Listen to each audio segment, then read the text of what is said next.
There has to be some common sense. Yes, sir. They have the car stopped at 10th and Ranch by Collider. We still don't know who pulled the trigger.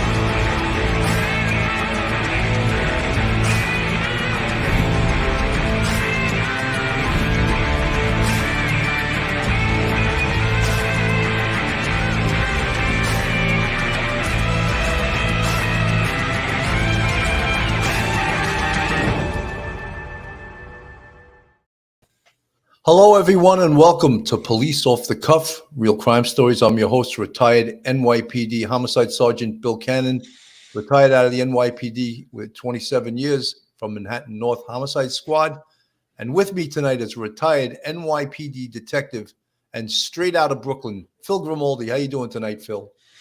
I'm doing pretty good, Billy. Just hoping for a successful conclusion to this case. No, absolutely. You know, folks, there's so much pressure in this case. I feel it myself. I had said the other day, I wish that I could go back in time and grab my 6 detectives from Manhattan North Homicide Squad, grab our gear, grab our overcoats, and go to Idaho and help out on this case. It's that big of a case. It's a case that has to be solved. There's no two ways about it. It has to be solved. There's some very interesting things about this case, and I hate to say interesting because 4 young people lost their lives.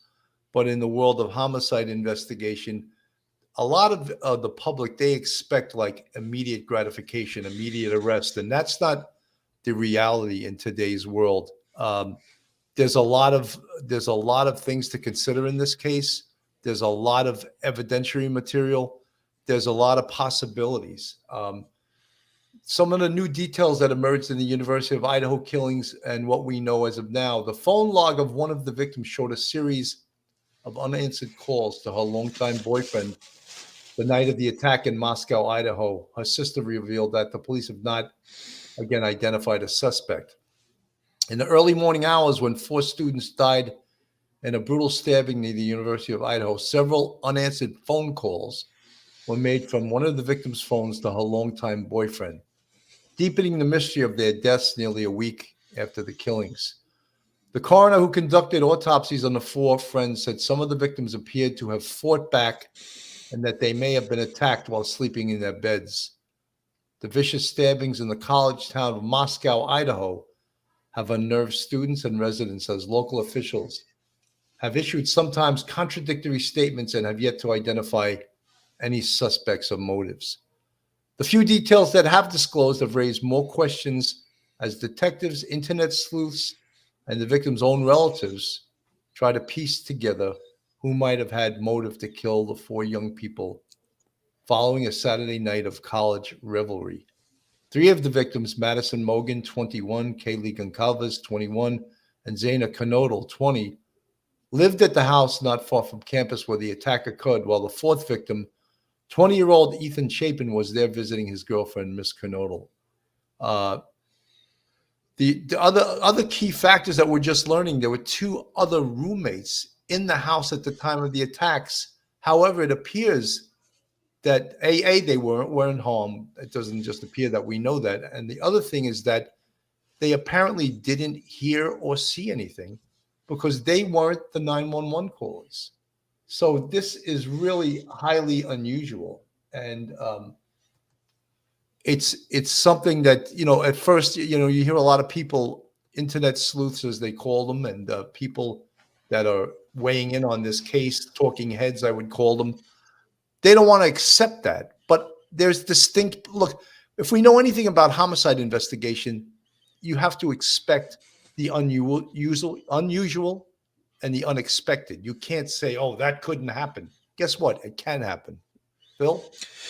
Billy, my daughter lived in an off-campus house a couple of years back, and there was rooms upstairs. There was room downstairs. The rooms downstairs were kind of spread out front and back. So it's very possible that those other students that were home at the time could have been in an area of the house that they didn't hear whatever struggle or fight that went on. So I don't think that that's that odd. It seems to be that the police have excluded the 2 students, the 2 roommates that were home as being involved in it.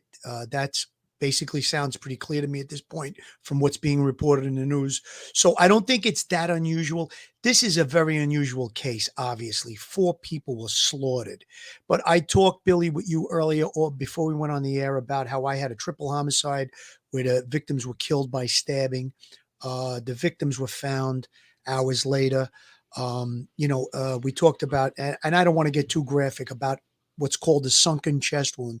When you get a knife wound into the chest and you perforate a lung, you get a sunken chest wound. It's very hard to scream or to expel oxygen. So again, we don't know the exact autopsy results specifically as far as the bodies, what the injuries were. We do know it was multiple stab wounds. They appear to have been sleeping in their beds. So again, this could have been a methodical room by room assault and murder. We don't know the exact details of everything that's going on, but I said to you earlier, Billy, and I'm going to state it again on the air. I think that the crime scene, the interior of this home where these murders took place, is going to be key to finding the murderer. Obviously, if there was a struggle, we know that there were defensive wounds on some of the victims. So again, the crime scene, we talked about how there could be the exchange of blood from the stabbing. The blood makes the knife slippery.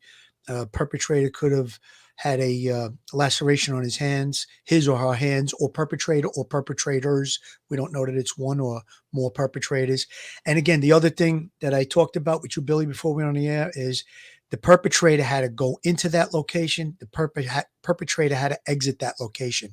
From the point of entrance and exit, where did that perpetrator go beforehand and when they left? Is there security cameras? Did they run into someone?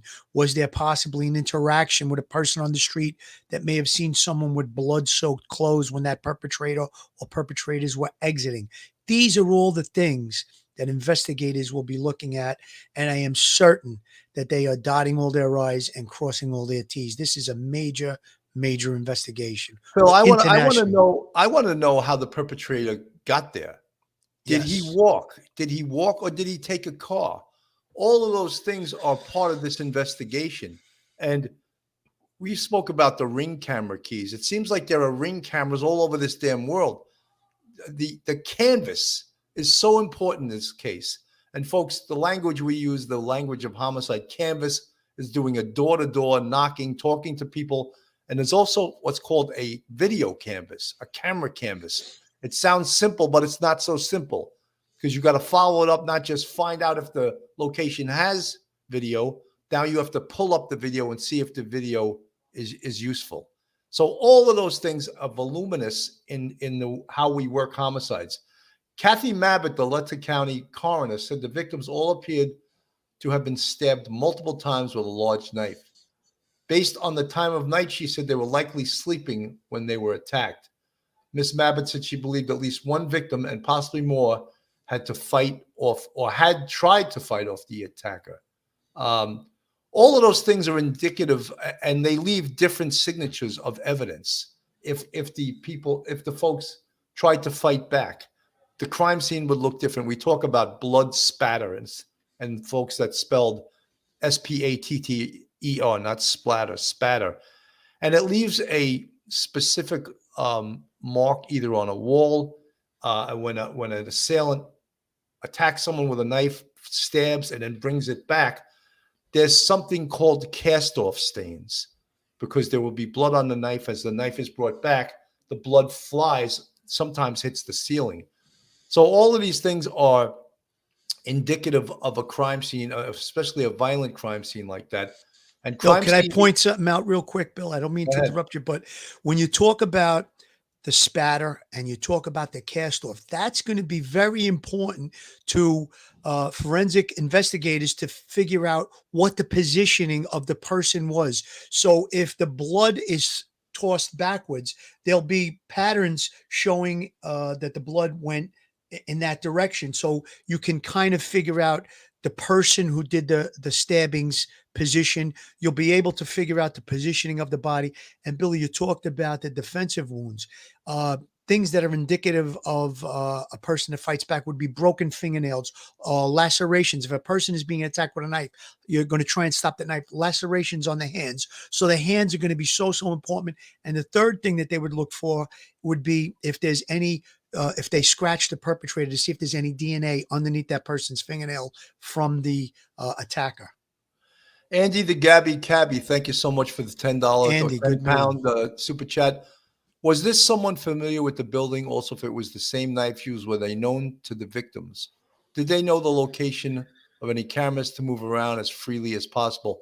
Andy the Gabby Cabby, thank you so much. And I would say when we talk about something called geographical profiling, and that is indicative that the perpetrator comes from the area, lives in the area, and therefore did the attack in an area that he's very much familiar with.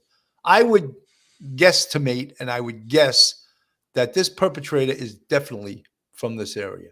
He didn't just come upon this house. He knew about this house.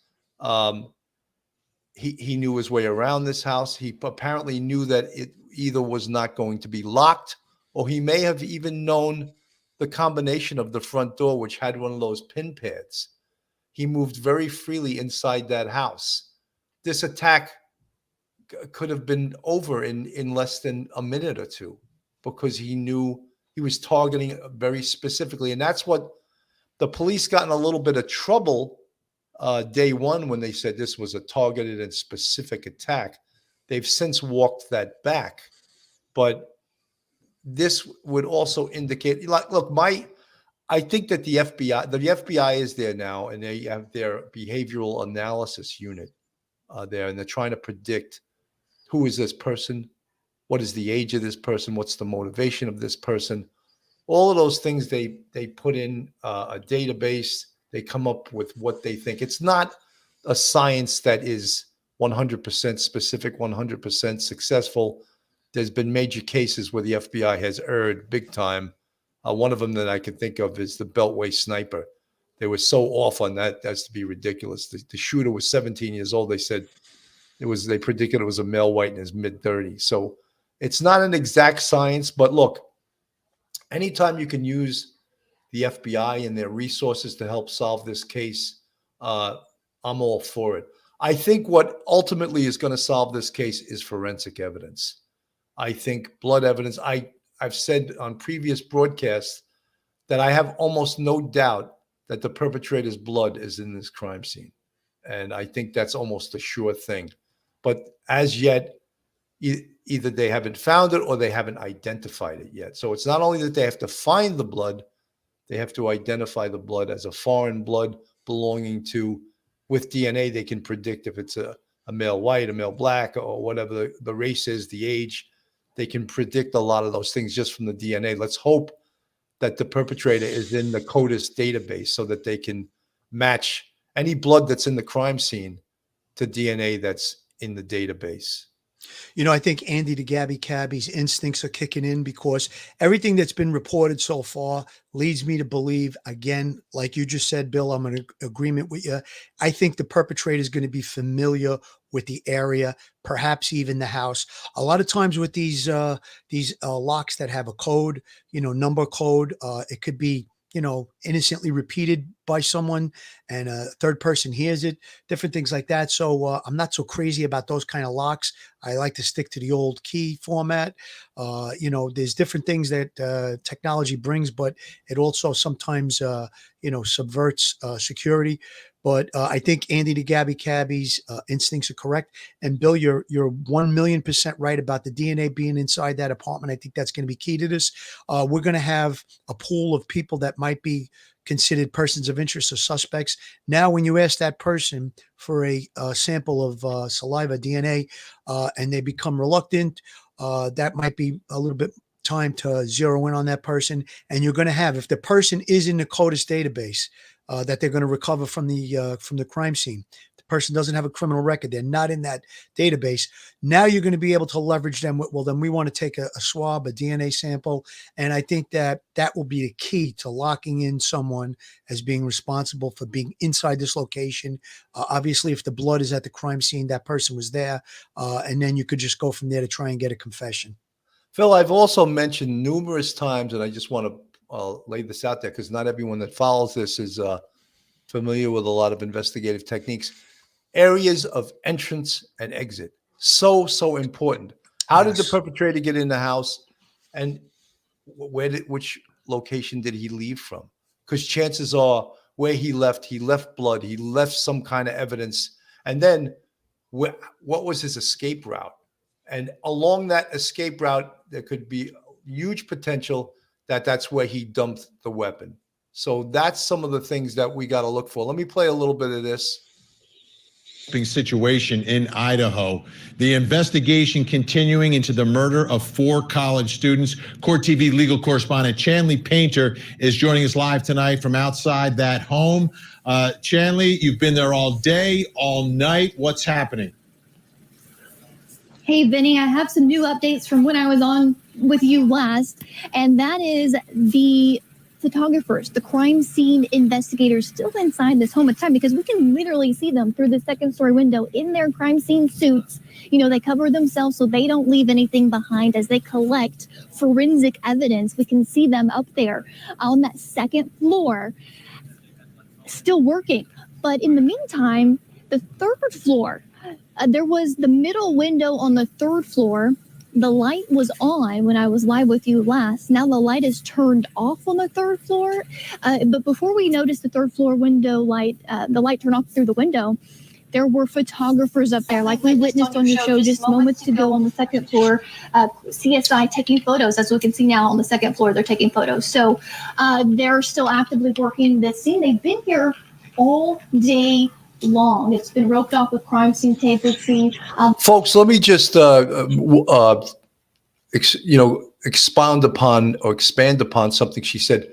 They're not in crime scene suits. They're in suits known as Tyvek suits. And they have absolutely are used so that they don't bring evidence into the scene, and they don't, when it protects their clothing, and they don't take evidence out with them. They try they'll take that suit off right outside the house and they'll throw it away. Those are called Tyvek suits. The other thing is, when processing these scenes, sometimes they use chemicals that will make blood evident, that when blood, there could be a little piece of blood spatter that they don't see, or potentially some of the perpetrator's blood. They use a chemical called luminol that can make the chemical under a type of light, and then the crime scene investigators can see that. They can take a sample of it. So all of these are crime scene procedures. The reporter is correct. She's just not using the correct terminology in some of this. The victim's vehicle still parked out front. We've seen investigators walk in and out of the front door of this home carrying giant boxes, I presume full of evidence. On the backside, we witnessed investigators, of course, taking out evidence from the back door, which is the second floor of this house, through a sliding door. They were actually dusting for fingerprints on the back window pane next to that sliding door. And this is almost a week after 4 University of Idaho students were found brutally murdered inside this home. And what we've been hearing, what's being reported, is that 2 of the victims were on the second floor, where we see now the crime scene investigators collecting forensics, and on the third floor of this home is where they were actually located. We're also learning some new details from the Moscow Police Department this evening. They're confirming that, of course, the 4 murdered inside were stabbed to death multiple times while they were likely asleep. Some had defensive wounds. Maybe they heard what was going on and woke up. We don't know, but we're confirming there's no sign of any sexual assault, or what maybe some have speculated as motive in this crime. Also, there were 2 surviving roommates in this multi-room home that were unharmed, and the detectives have ruled them out. They believe that the 2 surviving roommates and a young man that is seen in video at the food truck where 2 of the victims were hours before their death, they've ruled them out. They are not involved in this crime. Additionally, we learned from the police this evening that any rumors that these victims had been tied or gagged, that was not accurate. They still, though, aren't releasing who called 911, because they're saying that these murders happened around maybe 3 or 4 a.m. last Sunday morning. Police were not called until noon, and they arrived to this home with the front door wide open. They released that there's no signs of forced entry in this home. And when we've been here, we've noticed that the front door has a door handle with a security code lock pad. That some sense of maybe security here at the home, but they say no forced entry. And it's still no murder weapon found. Still no suspect or suspects named. We know that the dumpsters that are to my right and left here at the home, they've collected items. They did mention that. And they also are confirming that they've contacted local businesses here to determine if a fixed blade knife had been recently purchased. And the Idaho Statesman had talked to a local hardware owner store, and he says that the police were in town asking about some kind of a combat style or Rambo style knife blade. That's just so scary to think about here, Vinny. And this happened here. I've been out in the town talking to people and neighbors without any arrest and really not much info from the authorities. You know, many people. You know, Phil, one of the things that I just wanted to say about that, the police were canvassing stores in regards to this large, I believe it's called a K-bar knife. It's like a hunting K-bar, knife. yeah. It's got a serrated edge on one end. It's really a sort of a scary looking knife. They're calling it a Rambo knife. You can also order those knives on Amazon. So perhaps they should subpoena Amazon and see if Amazon delivered any knives like that to this geographical area in the last couple of months. I know that's a voluminous part of investigation. And when we talk about, and I repeat this, I think ad nauseum, that investigation is an art and a science. And the art part of it is these subpoenas, these searches, the tips log, interviewing, interrogating people. And we're so hoping that the science of investigation will come up with a perpetrator in this case through DNA and the science of identifying fingerprints.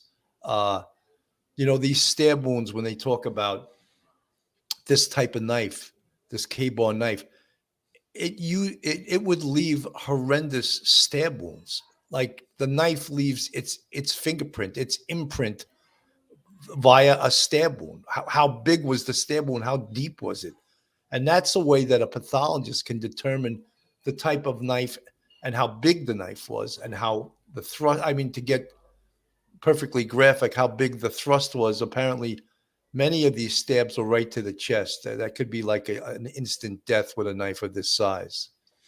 Billy, when you're talking about the exact injury to the body, again, when the knife is perforates the skin and then it goes into the body, if it hits a bone, it'll make an indentation into bone and things like that. And then when it's thrust out, when it comes out, they talked about it having a sharp edge and a serrated edge that would appear on the skin as it comes out. Also the tissue that it perforates inside the body.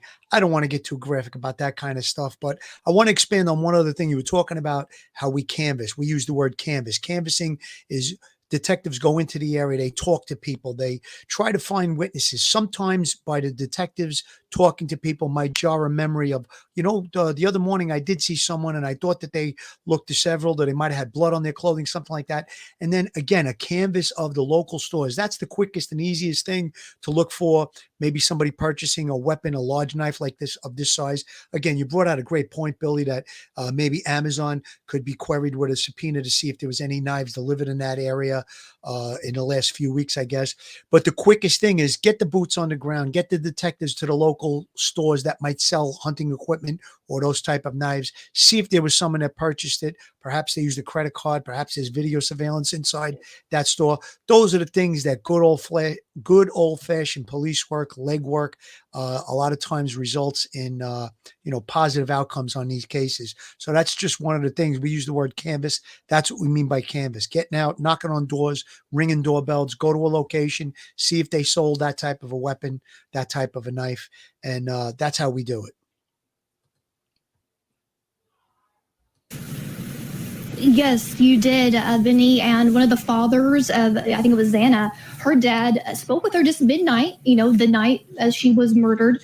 And you mentioned the knife that they're looking for. The victim was stabbed multiple times in their rooms. It seems as though what we're showing you right now, that's a room on the back side of the second floor that they're inside. And Vinny, we have a photo of what's on the outside of that room, and that's blood seeping through the walls where the crime scene technicians are right now taking photos. You know, Phil, in all my years on the NYPD and all my years of going to homicide crime scenes, I have never, ever seen blood seeping out of the walls that would from the inside to the outside.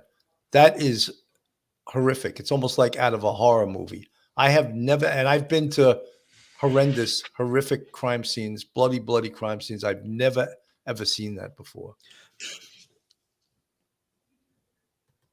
And collecting evidence. So it's on the backside of what we're showing you currently. This is such eerie. I mean, that just goes to the magnitude of this scene, the brutality. It's just unbelievable.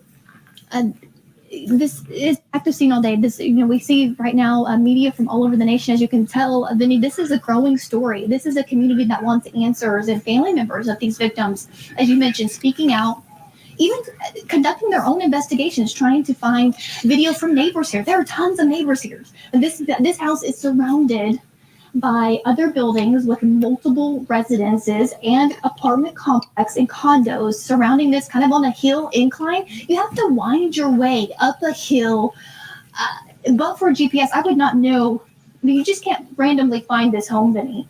It is so apparent, being here on the ground, why the authorities think that this is a targeted attack. Not only were there survivors in the home that were unhurt, but you have to know where you're going to get here. Vinny, it's so clear that whoever did this, or multiple people, we don't know, one or more people that did this, knew who was in this home and where to go and how to get here. Yeah, that's a key factor, right? If it's targeted, right, whether it's targeted by a stranger who's been observing them for some time or somebody involved in their lives, they may have had to have been in there previously, because this is a 3-level home with 6 bedrooms. 6 bedrooms. So it's not so easy to find someone if you just see someone walk inside. You'd have to know a little bit about the layout of this place. Chanley Painter in Moscow, Idaho tonight. I want to bring into our conversation our think tank tonight. Joining us in New York City, former senior homicide prosecutor Bernardo Villalona. In Los Angeles, California, Deputy Public Defender for LA County, Philip Dubé. And Phil, could you pause it there for a second? I just want Sure. to make a point about something. I did have a homicide one time. A person was shot and killed. It was in an apartment building, and the blood did seep through over a period of days. It did seep through to the apartment below. But based on what we're seeing, those blood stains dripping out through the front of the foundation of the building, it's a 3-story house. It seems like that would be that the murders took place on the first floor of the location. And I think that a lot of people are making a big deal out of, well, the police weren't called till the next day. If the other people that were home in that house, that let's say they were on the 3rd floor, perhaps even the 2nd floor, and they slept in, they didn't go downstairs to discover the bodies. I believe someone came to the house, came in, saw that people were obviously murdered. Again, they saying it came in as an unconscious to 911. I think what happens is the 911 caller says, okay, there's people here. It looks like there's been a murder, whatever. And the first thing they're going to say, are the people breathing? Are the people alive? They're going to say, no, they're not conscious. So that's where it goes out as an unconscious through 911. I don't think that that's such a big deal. I know it seems like a long period of time that these bodies were never found. But again, if no one came in or out of that house, or the people that were upstairs sleeping or elsewhere in that house didn't discover the bodies, then that just accounts for why it took from 3 or 4 o'clock in the morning to 12 noon that the bodies were discovered. Phil, I don't find it unfathomable that the 2 girls that were on a different floor perhaps locked themselves in their room, perhaps had earbuds on or playing loud music, and perhaps were intoxicated. I don't find it unfathomable that they didn't hear anything. And the evidence of that is that they slept in the next day till noon. Would someone that witnessed something like this sleep in?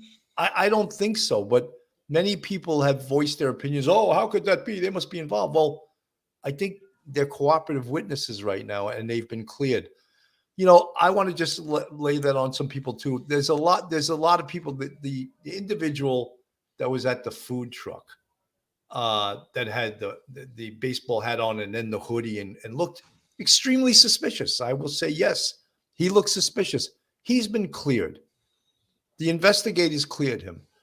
I will tell I'll tell you folks out there listening, the cyber sleuths, when the police, the investigators clear somebody, you have to take that the guy's cleared. All right. Could they bring that guy back in if they find out new information later on? Absolutely. But investigation is a continual process of including and eliminating people. And if you don't do that, you won't be a good investigator, and you'll never find out who did this. Folks, this is Police Off the Cuff, real crime stories. If you like real crime from a police perspective, then you're in the right place. And if you're not subscribed to us, please go on our YouTube, hit that subscribe button, ring that bell, give us a thumbs up. And if you want to support us, we have a Patreon with 3 different levels. And we also have a YouTube channel memberships with 5 different levels. And you see the folks with the green font in the chat, they're part of our YouTube family, and we really appreciate them. And they have been supporting us for the better part. I've been doing real crime now for about 1.5 years, 2 years. It started out as something different, and I sort of segued, and Phil's been joining me for about 1 year right now. And about 18 months, Billy, a little over a year and a half. So time goes. We're coming at you from a police perspective. I was in Manhattan North Homicide Squad for 10 years. I was the boss. You love the way New Yorkers say boss. The supreme commander. Yeah, I was the boss of the A team. I had 6 great detectives that worked for me. And so I have a lot of experience in this field. And this case, when I talk about the art and the science of investigation, you always hoped when you had a homicide investigation that was extremely challenging, that you weren't close to getting the perpetrator on. You were hoping that the science would help you out. A fingerprint, DNA, blood spatter, DNA underneath the fingerprints of one of the victims. You're hoping that the crime scene detectives can help you out and come to you and say, look, we got some DNA that doesn't belong to any of the victims or anyone that lives in that house. They'll also have to take elimination DNA to eliminate a lot of the DNA of people that have a right to live in that house, so that they can separate that DNA from the DNA of the possible perpetrator. Bill, I just want to expand. It's nothing. It's free to subscribe. We do a lot for our fans. We've built a fan base, a subscriber base. We love you guys. Keep subscribing, keep watching. We do it for you guys. And without you guys, there would be no Police Off the Cuff Real Crime Stories. Getting back to the case, yeah, Bill, listen, anybody that had access to that apartment that lived there, obviously they're going to want to take a DNA sample to match up to see if there's a thing called touch DNA. All you have to do is touch a surface and you leave DNA. The DNA has gone so far since it was first established. It's gotten so much better that you can actually get touch DNA off of an object. Again, if they do find, looks like they're going through that whole place with a fine-tooth comb. As you could see, there were still investigators there days after this case was this homicide was discovered. So again, things like touch DNA could possibly, a person touches a door or a wall or an object as they're entering or exiting that location. That could be key to tying them to the crime scene. So they're going to want to do analysis of anybody else that had access to the house to see, to eliminate them as being that DNA that they recovered. Again, they're going to be looking at so many different things. And I read that they're looking to see what we call a cell phone tower dump. They want to do a geo search in the area to see what cell phones were pinging in the area at that time. Now, it's going to be a lot of information that they're going to take in if they do that, which I'm sure they're doing. But again, maybe they'll come up with a suspect before they get to interview everybody that comes up on a cell phone tower dump. And now they're going to have a little bit more of a nail to put in that person's coffin to nail them to the crime scene to say, well, your cell phone was in the location at this time and it was actually pinging at the location. Different things like that. The technology is unbelievable. Phil, that's unbelievable. Geofencing, and I mentioned it the other night. that they can actually pull up all the cell phones that were in that area at that time. It takes time, obviously, or they would have it done already. But it's amazing. Saturated AD. How saturated? How does a perp murder 4 people and not leave DNA behind? He probably doesn't. They just haven't identified it yet. I agree. I would think that the perpetrator would have to leave DNA behind. Michael Best, I think the perpetrator knew one of the victims before this crime. It was not just a random killing. Michael, I agree with you. I think that the FBI will probably come up with that conclusion. I think that early on in the investigation, the police probably had made the mistake of saying, oh, this was a targeted attack, before the neighborhood and the community were ready to hear this. And then they had said that no one else is in danger. So that, I think, sort of pissed off the community, because how could they say that when no one's been arrested? So that's what the community was a little bit pissed off at. Let me play. What that was saying to me, Billy, was that, almost like a domestic violence case. It's not really people in the area, the community at large isn't in danger or anything like that. They were probably, they had to walk that back. So that was not the right thing to say at that time. They kind of painted a false sense that, this was targeted, sound like a domestic violence, maybe a love triangle, which we don't think it is at this point. Murders of 4 Idaho college students in their off-campus home. Police saying they've received 500 tips on the case, and the father of one of the teens stabbed to death, saying it appears his daughter tried to fight off her killer. ABC's Mola Lange has more from Idaho. This morning, police releasing new details in the gruesome killing of 4 college students at an off-campus apartment near the University of Idaho. Authorities now mapping the movements of those students prior to what they are calling a targeted attack. The timeline shows Kaylee Gonsalves and Madison Mogan at a food truck in downtown Moscow early Sunday morning.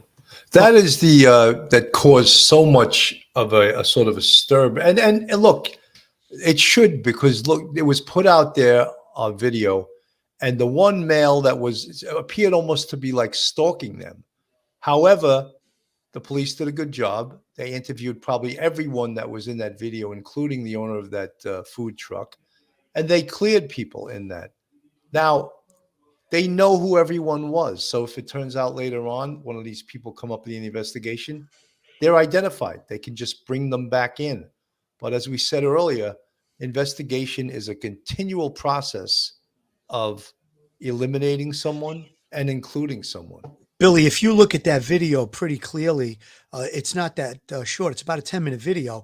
It almost looks like he's interacting with them. So in the beginning part of it, yes, it looks like he's stalking. He does look suspicious. He turns the hat around, throws the hood on, which maybe was indicative of, he's seeing the camera. If he's going to do something nefarious, he wants to cover up his face. But then later on in that video, it's almost like he does have conversation with some people. It does look like he might be interacting with them, perhaps. And then when they leave, he kind of walks off as well. So again, interviewing everyone there, eliminating people as being suspect. It's time to move on. We could always go back and re-interview somebody or look at somebody again. But when investigation is hot and you're rolling with it, you've eliminated somebody, time to move on, go on to the next thing.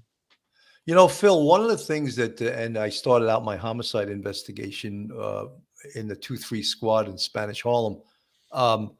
One of the things that we were so successful at was when we had a homicide, we would bring as many people in from the community as we can. We would just sweep the streets and bring people in. And that was the secret to our success. We would talk to everybody.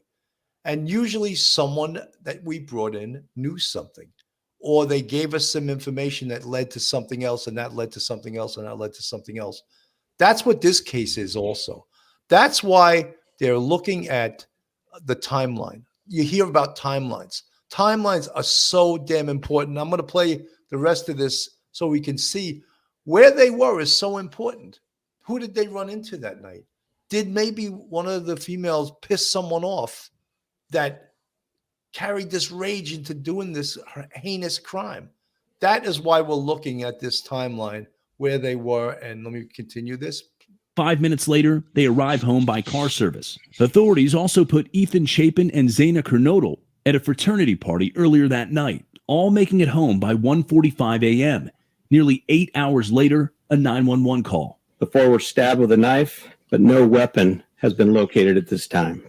Police have still not named a suspect, but this morning they are confirming significant details from the coroner, saying the 4 victims were likely asleep. Some had defensive wounds, and all were stabbed multiple times. The coroner also confirming to ABC News they were killed using a large knife. Our detectives have gone out to local businesses to see if some type of knife was purchased in the recent past. This TikTok video shows Kaylee, Madison, and Zaina inside that home just weeks earlier. The 2 other roommates who survived the attack also in the video. They have not been identified by police. We're blurring their faces. Police saying at this time they do not believe they are involved in this crime. ABC News has learned those survivors did not make the call to 911. A family spokesperson for one of those roommates telling us exclusively she is traumatized and working with the FBI. And the victims' families still looking for answers. 20-year-old Zaina Kernodle's father telling a local Arizona news station that he believes his daughter fought her killer to the very end. Bruises, maybe hurt by the knife or whatever. She's a tough kid. Whatever she wanted to do, she could do it. And the killings of these 40 University of Idaho students here at this house has shaken this tight-knit community. Police have increased their presence and patrols around town, and they continue telling residents to be aware of their surroundings and be vigilant, guys. All right, Mola Lange there. Thank you. I'm so amazed and of the families and the parents of these kids. They've been nothing but amazing. I mean, there's a father that is proud of the fact that his daughter fought the killer, and as he should be. But as a parent, I have 2 sons. I would just, the amount of grief and the amount of horror to have your 20 or 21-year-old daughter murdered, and then there not be someone who's answered for it yet. There hasn't been anyone who's been arrested for this. It's just incredible. And the family, the mother and father of Evan Chapin, same thing. Great people. I mean, and Chapin happens to be a triplet. He's got a brother and a sister. And I've mentioned that on the previous show. Twins and triplets, they have a special relationship with each other. And you lose a brother or a sister that's a triplet. It's a special kind of horror, above and beyond the death of someone that's just a sibling. Not to minimize that, but just horrific. Well, Bill, I think it's clear to see that our hearts, both of us being parents, I have 3 daughters, you have 2 sons, our hearts go out to these families. I don't think there's anything more horrific in life that you can go through than losing a child. And I just want to read their names because we always read the perpetrators' names, but Ethan Chapin, Madison Mogan, Zaina Kernodle, and Kaylee Goncalves, those were the 4 people that were slaughtered in this horrific quadruple homicide. One point that I wanted to make about the 2 other individuals that were home. I had a triple homicide years ago, and the perpetrator that committed the murders lived in the house, went outside after staging the crime scene, and he called 911, that person. I'm not trying to make a comparison or a parallel, but you would think if those 2 people that they've been cleared at this point, the 2 other roommates, if they had been involved in it, they probably would have said, oh, we found the bodies, called 911 to try and cover up the murder. So them being cleared, I think, makes sense at this point. And it's really not that unusual. Bill, you made the point earlier that they slept in and the other person comes to the house and finds the victims. Doesn't seem that unusual to me. Andy the Gabby Cabby, thank you for another £5 super chat. I feel for the parents. I have 2 sons. No parent should have to bury their own kids. I totally 100%, agree. Andy. 100%. So some of the new things that we found out tonight is that they were stabbed with this huge hunting knife. I think that was out there, but the coroner is sort of letting everyone know that she believes the same knife was used to kill all 4 people. The only way they can really tell that is A, if they find a knife, and B, by the stab wounds, the size of the stab wounds, and the wounds that this particular type of knife leaves. I'm just going to play something here, and we'll have a look at the kind of knife that is a K-bar knife, and we'll show you that. Four here. college kids brutally murdered with a knife like this one. It's called a Rambo knife. It's got a 7-inch long blade. You can see Rambo knife. It's actually called a K-bar knife. K-bar, yeah. I don't know where they get that. That's a nickname. That's a person of interest. Same thing. Yeah. At a 7-inch long blade, you can see part of this steel blade is serrated. Detectives have been going to sporting good and other stores in the area to ask if they sold a brand like this made by K-Bar. The actual murder weapon has not been found, and police are searching dumpsters, hoping to find it. The mystery deepened when police revealed the shocking information that 2 other roommates were inside the house. Students were slaughtered. Published reports identified the roommates as Dylan Mortensen and Bethany Funk, both 21. Have they lawyered up? Are they concerned about being questioned? Are they cooperating? It's my understanding that they're fully cooperative with investigators. The local police chief says cops weren't called until 9 hours after the murders. You have surviving witnesses to an incident at 3 or 4 in the morning, and the 911 call didn't come until noon. I like how this chief jumped all over it. He goes, I never said they were witnesses. And he didn't. That's where you see how the press just makes stuff up right on the scene. Put words in your mouth. Rare. And the 911 call didn't come until noon. I don't think I ever said that they were witnesses. I said they were there. We don't know why they all came in at noon and not in the middle of the night. But I'm not going to go into what they shared that night. This is the house where the murders took place. There's a keypad lock on the front door, but friends say many people knew the code. Around the back of the house is a sliding door, which may have been unlocked. The house is large, 6 bedrooms and 3 bathrooms. Police aren't saying where in the house the 4 bodies were found. In a day of fast-paced developments, the manager of a food truck popular with students says he remembers victims Kaylee Gonsalves and Madison Mogan ordering food at 1:30 a.m. Sunday. That's only about 2 hours before they were murdered. He also noticed a man who appeared to be watching them, as seen in this video. Seems like a guy arrives similar to the same time that they do. It seems like he almost looks exactly at the camera and then puts a hat on, pulls his hood up, and then starts moving off to the side, and then is hanging around the truck, seems interested in them, and then leaves around the same time that they leave. Police have not named any suspects, but are walking back their controversial claim that there is no threat to other students at the University of Idaho. We cannot say that there's no threat to the community. And as we have stated, please stay vigilant, report any suspicious activity, and be aware of your surroundings at all times. A handful of students held a vigil at the campus gates last night. Many have fled the campus. Join us in a moment of silence. The slain were also remembered at a University of Idaho basketball game last night. Kaylee Gonsalves' sister, Autumn, warned other students to leave. If he is sick enough to murder 4 sweet, innocent humans, so brutal enough to do it. Heather Lopez, thank you for the $5 super chat. Unless they find the exact knife, it's going to be hard to try and track down too many off-brand of these type of knives. British Chippy, thank you for the 10-pound super chat. Hey, Bill and Phil, what would you want to say to the perpetrator if he or she were watching this stream? Love you. Thank you so much, British Chippy. Our job would be as investigators, you have a different relationship with a perpetrator. And even if a perpetrator has done something this heinous, your job as an investigator is to get him to make a confession, get him to make admissions. We can't take any retribution against the person. We're not going to do anything untoward toward this person. We want that person to hang himself or herself through a confession or making admissions. So that's what a professional homicide investigator does.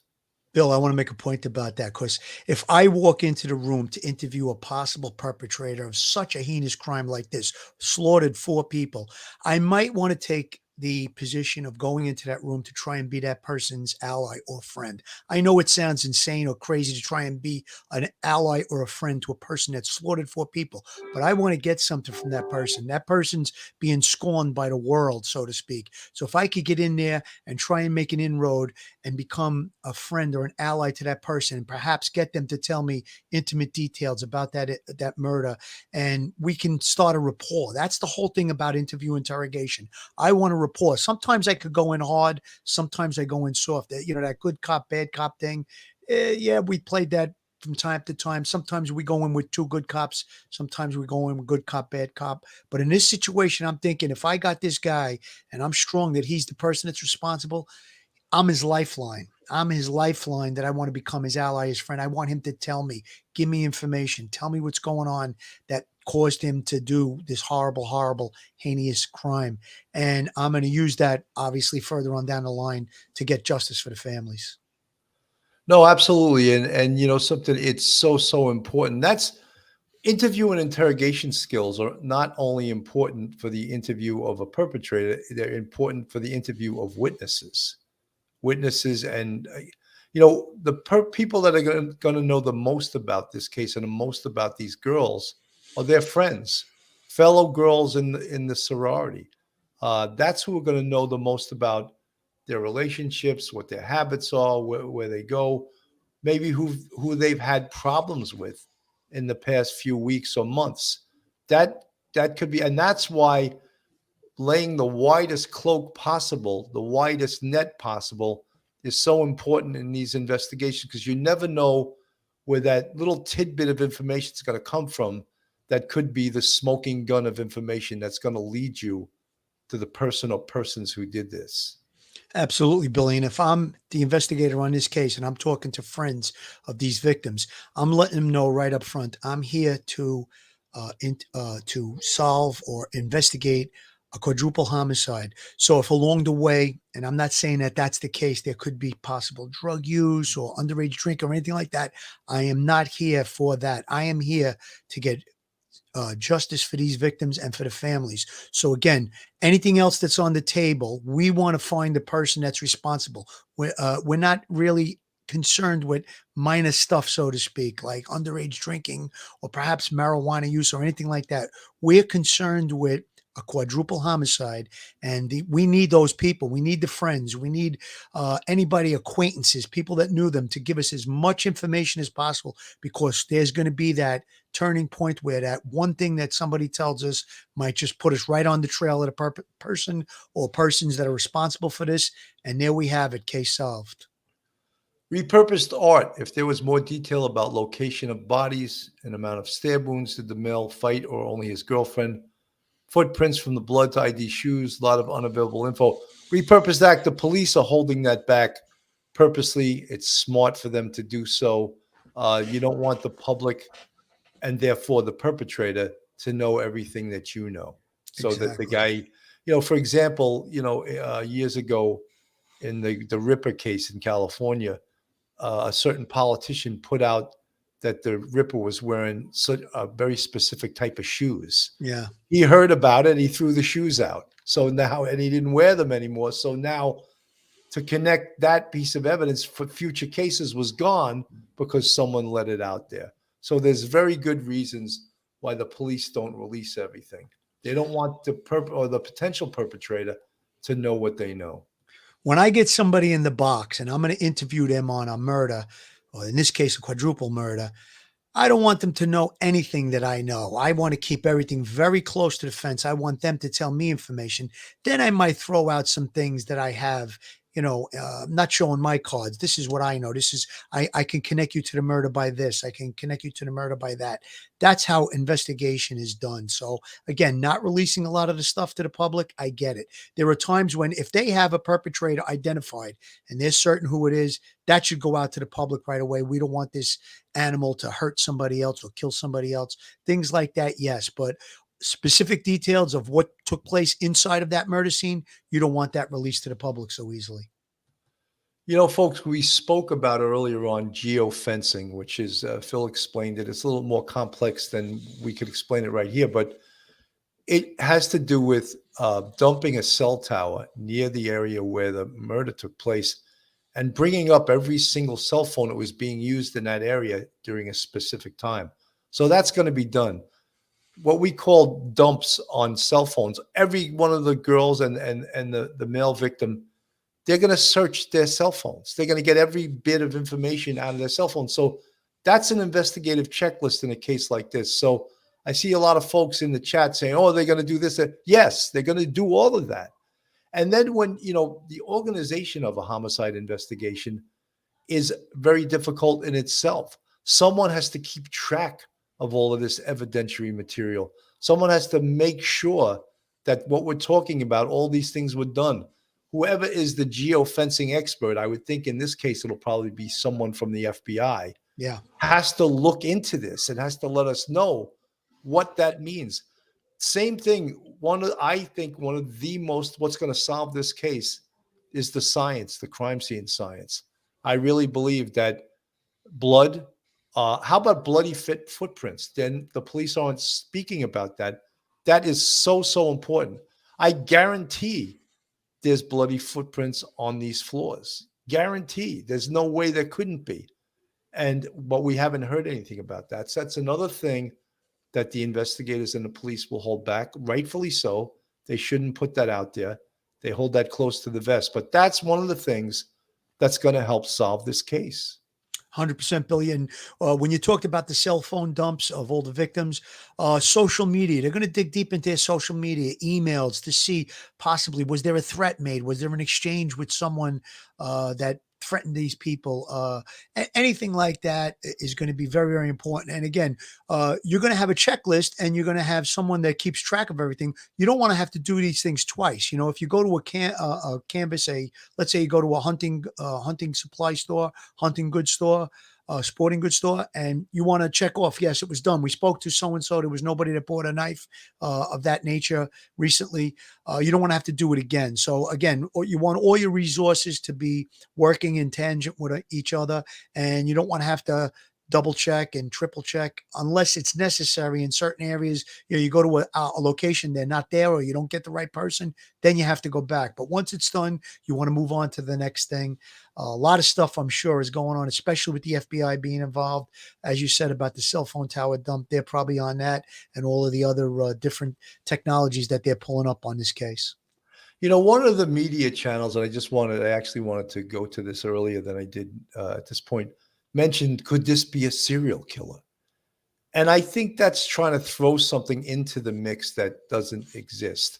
First of all, one of the first things that the investigators would do is they would look into whether there is any type of murder of this type in the vicinity or in anywhere in the United States, because this is highly unusual. 4 students killed with a knife. They would look in, is there a serial killer doing this anywhere? Or not specifically students, but this kind of murder. So they would look into this. The other thing is serial killers are really quite rare these days. And one of the reasons being is that they get caught early and they never get to become a serial killer because of all the technology we have to catch murderers these days. So I'm not thinking that this is a serial killer. I think based on the fact that we talk about geographical profiling, he's from this area. I think almost definitely he's a male. I think 95% chance he's a male. I think that he has some kind of relationship with this house, with these girls. He's not a complete stranger. So some of those things. But these are what I'm seeing from looking at this case. And again, I could be wrong. And I always say that there's no way that you can predict these things. You look at certain investigative factors and you make a hypothesis, an educated guess. And as Phil says a lot of times, detectives spitball together. They throw things off each other and they suggest whether certain things could or did happen. Yeah, it's throwing out the logic and just trying to figure out. What you do is you put your mind in the person that you think committed this crime. What would they do? What would be the most likely thing that they would do? Absolutely.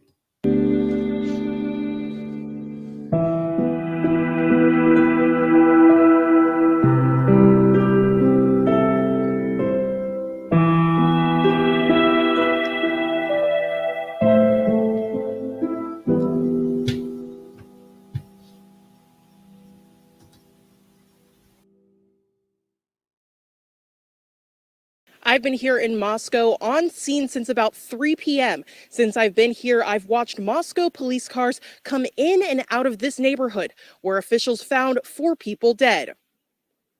Neighbors say they began noticing police cars flood the area around 12 p.m. today. Moscow police say they responded to a call here on King Road for an unconscious individual. Upon further investigation, officials found 4 people dead.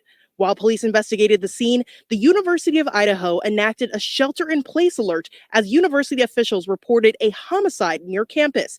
As we've stated, that alert is lifted at this time. Neighbors say most people living in this area are a part of U of I Greek life or are students, but we do not know the identities of those involved or who lives at the residence. Officials are investigating. This is a very much developing situation, and we will continue to stay on the grounds until we have more information to report back to you. Until then, in Moscow, Janelle Finch, KREM 2 News.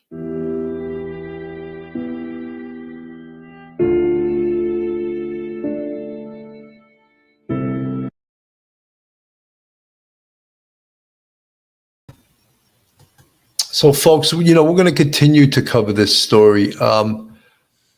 Tonight at 9 p.m., our good buddy Duty Ron is going to cover this very case, but from a forensic point of view. He's got retired NYPD detective Ed Wallace is going to be on the show.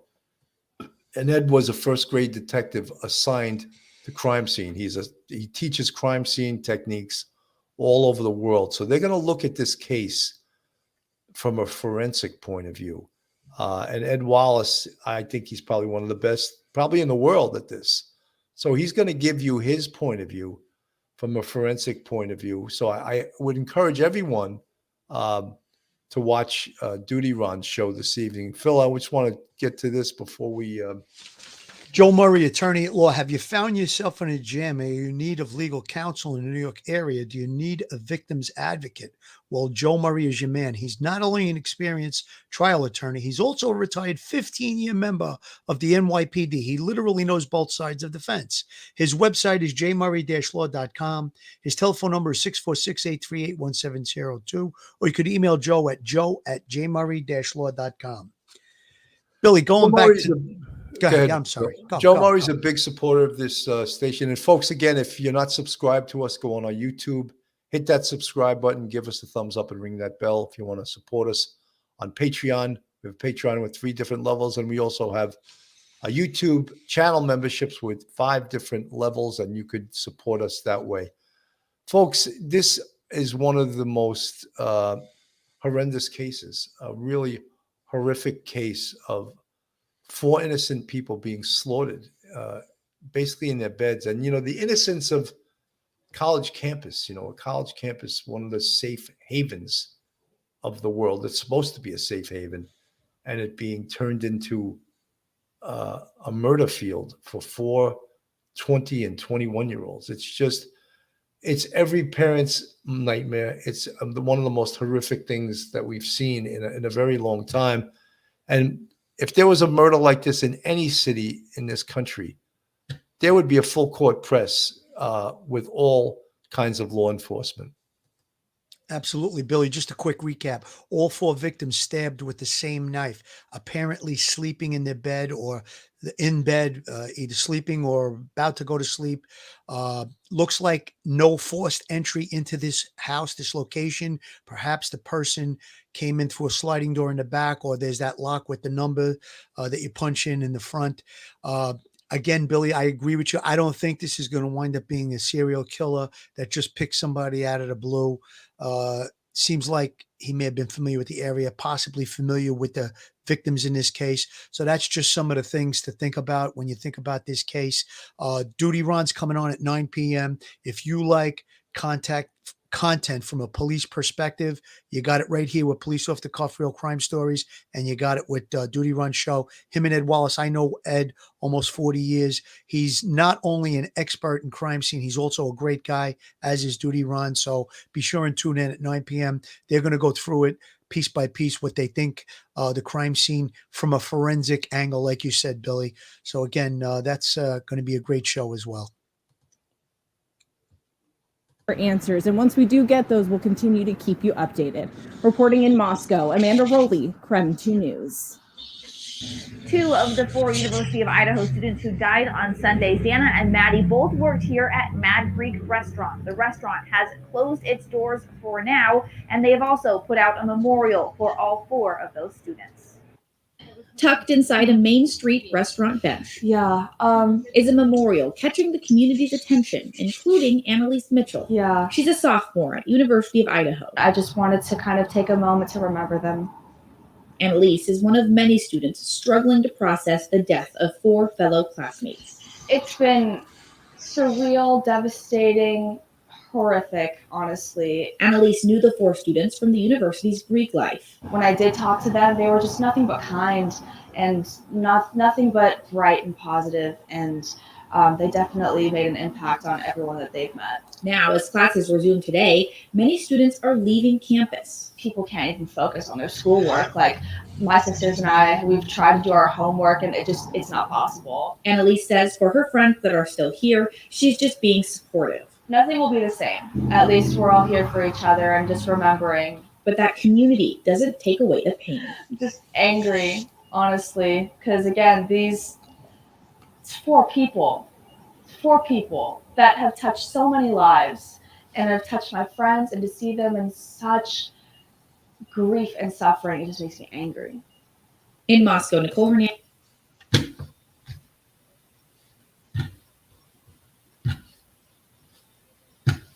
I think I got stuck there, Bill. Yeah, I'm trying to get it off. There we go. Baby Chewbacca, thank you so much for the $9.99 super chat. Hey guys, did you hear a private party Uber drove Kaylee and Maddie home? I checked body of water for the murder weapon. Wonder if they found active dash cams from Uber and parked cars nearby the scene. I think when they put it out there with the tips line and, if you see something, say something type thing, all of that information, they have over 500 tips, which in a case like this, I don't think that's really over the top. I think that you can really get, thousands of tips in a case like this, and probably most of them aren't fruitful. But we're going to keep following this case, and as we said, if it breaks, we'll be right on it. But tonight at 9 p.m., Duty Ron with Ed Wallace, 2 retired NYPD detectives, Ed Wallace, a crime scene expert, are going to be covering this case from a forensic perspective. And I encourage you all to join their podcast tonight. They have some really excellent take on this case. Phil, final words? Final words. Again, our hearts and our prayers go out for these families and for these victims. Let's hope for a quick resolution to this. It's not going to end the hurt and the suffering and the pain for these families, but it's going to give them some type of comfort if we can get justice. I feel strongly that there is going to be an arrest sooner rather than later in this case. I think there's enough here that enough investigators that they can put this case together. Somebody asked in the chat about a link to Duty Ron's show. If it doesn't come up, are we linking the show, Bill, to Duty Ron's show? I think that Josh is going to do that. Josh is going to link all of the people watching this show to Duty Ron's show. Right. And he had promised me he was going to do that. If not, it's easy to get to Duty Ron. Just Yeah. punch in on YouTube, Duty Ron, Duty Ron. It'll come right up. Absolutely. So, folks, again, thank you so much for tuning in. We're going to cover this case, continuously cover this case. We're hoping and praying for a positive conclusion, someone arrested for this, someone brought to justice for this. But until then, I'm Bill Cannon from Police Off the Cuff, Real Crime Stories. Have a great night, and God bless. Stay safe, everyone, and thumbs up, subscribe. It's free. Thank you. One episode just ain't enough.